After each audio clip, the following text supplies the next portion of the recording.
अस्सलाम वालेकुम। मोहम्मद अज़हर सिद्दीक ऑफिशियल के साथ मोहम्मद अज़हर सिद्दीक हाज़िर खिदमत है। चैनल सब्सक्राइब के लिए जो मैं कहना चाहता हूँ ज़रूरी है, और इसी तरह नोटिफिकेशन बेल आइकॉन क्लिक कर देंगे तो फौरी इतला आ जाएगी। 2-3 इश्यूज़ हैं। सबसे पहला इशू तो और वो तकलीफ़ हो रही है कि अपोजिशन जमातें में ख़ास तौर पर मरियम और जो सीधी सीधी इदारों को धमकियां दे रही हैं, नैब खुद धमकियां दे रही हैं। ये बुनियादी तौर पर बगावत के एलिमेंट में भी आता है बड़ा वाज़ह तौर पर, और ये रुकना बड़ा ज़रूरी है कि आप इदारे के सरबराह को, आपकी सियासी जंग जो मर्ज़ी चलती रहे, लेकिन आप इदारों को मिलाइन करना, नैब को मिलाइन करना या बाकी लोगों को मिलाइन करना, ये साबित करता है कि आप कहीं ना कहीं अपने जो इख्तियारात दिए हुए हैं आइन के आर्टिकल 4 और 5 को तोड़ रहे हैं। तो कानून को रास्ता लेना चाहिए। इस हवाले से समझ से बाहर है कि मौजूदा हुकूमत इस सारे मामले पे खामोश क्यों बैठी है। उसे भी अपने तक एक्शन लेना चाहिए। नैब को भी बाहैसियत इदारा सामने आना चाहिए इस सारे मसले में। ये इदारों की बका का मसला है, इदारों की तौकीर का मसला है। और अभी तक जितने मैंने मिसाल 2-3 चीज़ें वो बड़ा कहती हैं जी कि बेटे की ना ली गई तनख्वाह पर नाहल कर दिया गया, तौहीन अदालत कमिट करती हैं वो, और वहाँ बाकी सब लोगों की खामोशी बड़ी वाज़े तौर पर है। भाई जब आपको कानून ही नहीं पता, जब आपको पता ही नहीं आर्टिकल 62 है क्या, मिस डिक्लेरेशन है क्या, और वो इस लेवल तक कि जब सुप्रीम कोर्ट कह चुकी है और रिव्यू पोजीशन डिस्मिस हो चुकी है, इस तरह की बात वैसे मीडिया पे चलनी भी नहीं चाहिए। मीडिया पे भी चलना, आप तौहीन अदालत के हवाले से बातें सारी चला रहे हैं। 2 केसों में सज़ा हो चुकी है, कन्विक्शन हो चुकी है। शहबाज शरीफ के केसों के बारे में साबित नहीं हुआ, वो भी साबित जब आप ट्रायल चलने देंगे तब साबित होगा ना। फर्द जुर्म आए तो आप दरखास्तें दें कि 1-1 महीने में ट्रायल कंक्लूड करें, लेकिन इस तरह don't make fun of the nation, अच्छा नहीं लगता।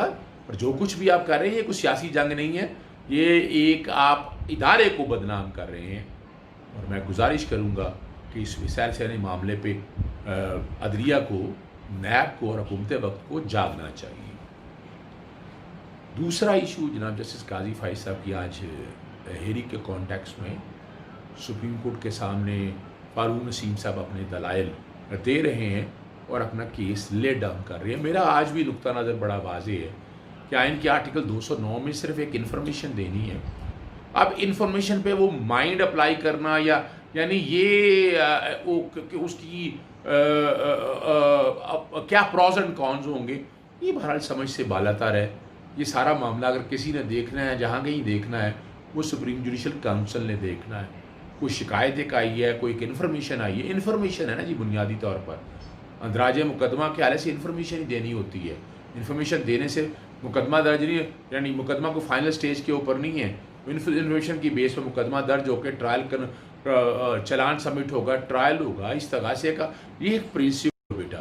देखिए बुनियादी तौर पर आर्टिकल 209 अदलिया की आज़ादी की ज़मानत है, और किसने कहा है कि अगर शिकायत आ गई है, आप शिकायत का दरवाज़ा तो नहीं बंद कर सकते। शिकायत आ गई है तो लाजमी उस पर एक्शन होना है, उस शिकायत खारिज हो सकती, कई शिकायतें खारिज हुई, लेकिन अब चूँकि शोकाज हो चुका है, अब मेरी समझ से बाहर है कि आइन का आर्टिकल 211 को कहाँ फेंका जाएगा। और वैसे भी एक इंप्रेशन अच्छा नहीं आ रहा, वो इंप्रेशन डिस्पेल होना ज़रूरी है। और मेरी ज़ाती राय के मुताबिक ये मामला सुप्रीम जुडिशल काउंसिल के पास ही जाना चाहिए। वही सारे मामले को देखे और मंतकी अंजाम पे जो भी एक शक्ल बनती है आइन और कानून के मुताबिक है। सवाल तो बहुत है, अगर शहजाद अकबर साहब की रायलियत का सवाल है तो प्रॉपर फोरम है वहाँ जाएंगे, यहाँ का सवाल उठाया गया है। और जहाँ तक बाकी सवालत के हवाले से इशू है वो मुतलका फोरम के ऊपर आ जाए। यहाँ तो सिर्फ इतना इशू है बदनीति। अब बदनीति के कॉन्टेक्स्ट में जो इन्फॉर्मेशन अभी तक सामने आई है, जवाब नहीं है उनकी, डिक्लेयर नहीं है, मनी ट्रेल की चीज़ें सारी सामने नहीं है, ये तो सारा कुछ रिकॉर्ड के ऊपर आ चुका है। उम्मीद है कि हम, और जो बातें जो ज़ुबान इस्तेमाल किया जज साहब ने वो भी देखनी चाहिए। आइन का आर्टिकल 4 और 5 बड़ा वाज़ेह तौर पर है, to act in accordance with law, और चाहे आर्टिकल 4 और 5 के वाले से फारूक नसीम साहब को दलाइल देने चाहिए इस कॉन्टेक्स्ट में कि क्या तरीक़ाकार और क्या कुछ हो रहा है। तीसरा जो अहम इशू है कि कोरोना के कॉन्टेक्स्ट में बड़ी हालात अच्छे नहीं हैं, लॉकडाउन की तरफ जाया जा रहा है और लॉकडाउन की तरफ जाना चाहिए, आवाम नहीं मान रही है, आवाम इस पर SOPs पे सख्ती से अमल नहीं कर रही है, और सख्ती से अमल कराएंगे तो ये रुकेगा इनक्यूबेशन और ये सारा प्रोसेस तभी रुकेगा। और कोरोना को कंट्रोल करने के लिए सख्ती से, जैसे अभी तक देखें हमने अभी तक कोई कानून साजी नहीं की है, 18वीं तरमीम के बाद कानून साजी होनी चाहिए थी सख्ती के साथ वफाकी हुकूमत को सामने रखते हुए। हेल्थ सिक्योरिटी का इशू है, लेकिन सूबे और वफाक खामोश बैठे हुए सारे मसले में। 18वीं तरमीम को थोड़ा टाइमिंग साइड पर रख दे, लेकिन यहाँ पर एक वफाकी सतह पर एक कानून साजी तो कम से कम ले आते। उम्मीद है इसमें कानून साजी आएगी। इजाज़त दीजिएगा, शुक्रिया।